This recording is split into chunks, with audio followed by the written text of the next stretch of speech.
ప్రార్థనకు త్వరగా జవాబు రావాలా? అనేక సార్లు మనం నేను పలానా కార్యం జరగాలి, నా అక్కర తీరాలి అని దేవుణ్ణి వేడుకోకముందే నా దేవుడు నా కొరకు దాన్ని అనుగ్రహిస్తే ఎంత బాగుంటుంది. నేను ప్రార్థన ముగించేలోపే నేను అడిగేది నా ముందు ప్రత్యక్షమైతే ఎంత బాగుంటుంది. నేను దేవుని సన్నిధికి వెళ్ళగానే దేవుడు నాతో మాట్లాడితే ఎంత బాగుంటుంది అని ఆలోచిస్తూ ఉంటారు. కొందరి జీవితాలలో వారి ప్రార్థనకి జవాబు రాగానే నాకు ఎందుకు జవాబు రాలేదు అని ఆలోచిస్తాం. కొందరు దేవుని సన్నిధికి వెళ్ళగానే దేవుడు వారి ప్రశ్నలకు సందేహాలకు జవాబు ఇస్తుంటే నాతో ఎందుకు దేవుడు మాట్లాడరు అని తమ ముఖమును చిన్నపుచ్చుకుంటూ ఉంటారు. తమలో తాము బాధపడుతూ ఉంటారు. మరి ఇలాంటి నేపథ్యంలో అబ్రహాము పెద్ద దాసుడే. అతని ఇంటిని ఏలుచున్న ఎలియాజరు ఇస్సాకు కొరకు ఒక చక్కని దేవుని చిత్తానుసారమైన అమ్మాయి కావాలి అని దేవునికి వేడుకుంటుండగా అతను ప్రార్థించుట ముగియక ముందే దేవుడు ఇస్సాకు కొరకు నియమించిన రిబ్కాను అక్కడికి నడిపించాడు. అంతేకాకుండా అతని త్రోవలో ఉండగానే ఎటువైపు నడవాలో ఆ మార్గం గుండా దేవుడు అతన్ని నడిపించారు. అబ్రహామును నా యజమానుని దేవుడైన యెహోవా స్తుతింపబడును కాక, ఆయన నా యజమానునికి తన కృపను తన సత్యమును చూపుట మానలేదు. నేను త్రోవలో నుండగానే యెహోవా నా యజమానుని బంధువుల ఇంటికి నన్ను నడిపించాను అని ఆదికాండం 24వ అధ్యాయం 27వ వచనం ఇలా సెలవిస్తుంది.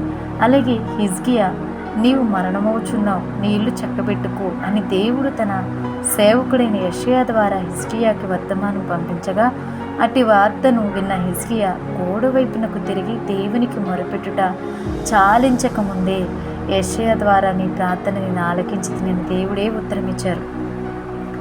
నీవు తిరిగి హిజ్కియా యొద్దకు పోయి అతనితో ఇట్లనుము, నీ పితరుడైన దావీదునకు దేవుడైన యెహోవా నీకు సెలవిచ్చినదేమనగా, నీవు కన్నీళ్లు విడిచుట చూచి తిని నీ ప్రార్థన నేను అంగీకరించి ఉన్నాను. యెషయా 38:5లో ఇలా సెలవిస్తుంది.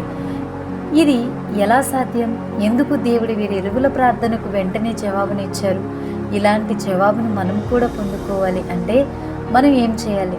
మొట్టమొదటిగా ఎలియాజర్ వలె పని ప్రారంభించకముందే మన సొంత నిర్ణయాలు మనం తీసుకునక ముందు దేవునికి మొరపెట్టాలి. దేవుని సహాయమును వేడుకోవాలి.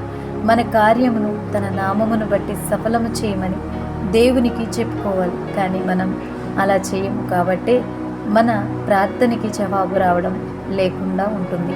రెండవదిగా హిజ్కియా వలె సమస్య రాగానే దేవుని వైపుకు తిరగకుండా లోకం వైపు తిరిగి మన ఇంటి వారికి, ముఖ్యమైన స్నేహితులకి, సన్నిహితులకు చెప్తాం. వాళ్ళకి ఫోన్ చేస్తాం, లేదా వాళ్ళని నేరుగా వెళ్ళి కలుస్తాం. మన సమస్య ఏమిటో వారికి చెప్పుకునేంత వరకు మనసులో నెమ్మది లేకుండా ఉంటాం. వాళ్ళు ఏదైనా సలహా ఇచ్చిన తర్వాత లేదా వారితో చెప్పుకున్న తర్వాత తీరికగా దేవుని యొద్దకు వెళ్తాం. కాబట్టి దేవుడు మన సమస్యల్లో, మన కష్టాల్లో ఎంత మాత్రం జోక్యం చేసుకోకుండా చూస్తూ ఉంటారు. కాబట్టి నేటి నుండి అయినా ఎలియాజరు, హిజ్కియా వలె మొట్టమొదటిగా దేవునికి ప్రాధాన్యత ఇద్దాం. దేవునికి మన కార్యమును అప్పగించుదాం. వారి వలె దేవుని యొద్ద నుండి జవాబు పొందుకుందాం. ఈ మాటలు మిమ్మల్ని ధైర్యపరిచినట్లయితే లైక్ చేయండి, షేర్ చేయండి, సబ్స్క్రైబ్ చేయండి. గాడ్ బ్లెస్ యూ అండి.